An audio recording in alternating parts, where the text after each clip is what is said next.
Hi everyone, welcome back to Machine Learning with Luca, where you get real answers to all of your AI questions.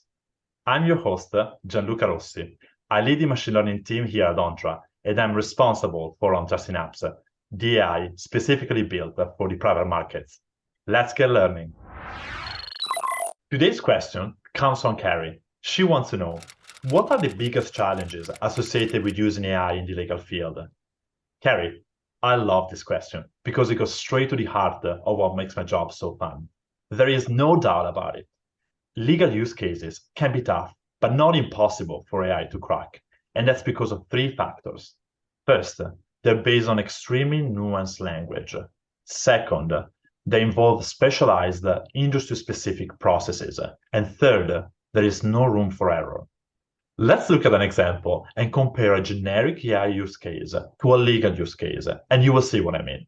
Chances are that you have spent some quality time in the recent past with one of these guys.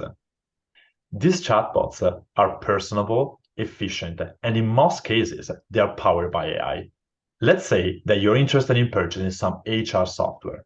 You visit a vendor's website, and when a chatbot asks, how can it be of service? You say, I'd love to grab some time to walk through a demo. Then a chatbot presents you with a link to the sales rep's calendar. You book some time and you're off to your next task. AI really shines on this type of scenarios for a few reasons. First, it's based on commonly used language. The chatbot can translate grab some time into schedule a meeting because it's trained on massive public data sets where those expressions appear frequently. Second, scheduling a meeting is a simple, routine task. And lastly, in the event that the chatbot makes a mistake, say it sends the user a brochure instead of setting up a demo, how bad can it get? The user will probably repeat the request, or worst case, a human can follow up. Contrast that with a typical scenario from private equity, say negotiating an NDA. Take a look at this text. If you're a lawyer from the private fund industry, you will immediately recognize this is a standstill clause. But an AI model trained on news sources and Wikipedia pages about the Guardian of the Galaxy trilogy, by the way, I love the latest movie, will never recognize this term. It doesn't appear frequently enough in those sources. Now, let's break down the process behind an NDA negotiation.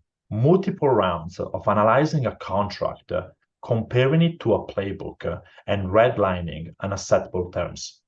Generic models that excel in scheduling sales meetings aren't sophisticated enough to manage this kind of work. And here is the biggest challenge. A bad contract could cost a firm a deal or even worse, its reputation. With that in mind, there is a huge incentive for legal teams to make sure that the AI they're working with is trained on large amount of industry-specific data. Also, that's built to perform nuanced legal processes and that the AI outputs are bulletproof. The good news is that this technology does exist. It is exactly why my team and I built Ontra Synapse, AI designed to check all of these boxes. Carrie, thank you for the great question. And if there is anything else you would like to know about AI, please send us an email at synapse@ontra.ai, and I'll make sure to get back to you. And if we end up reading one of your questions in these episodes, we're going to send you one of the famous Ontra mugs. Keep learning. I'll see you next time.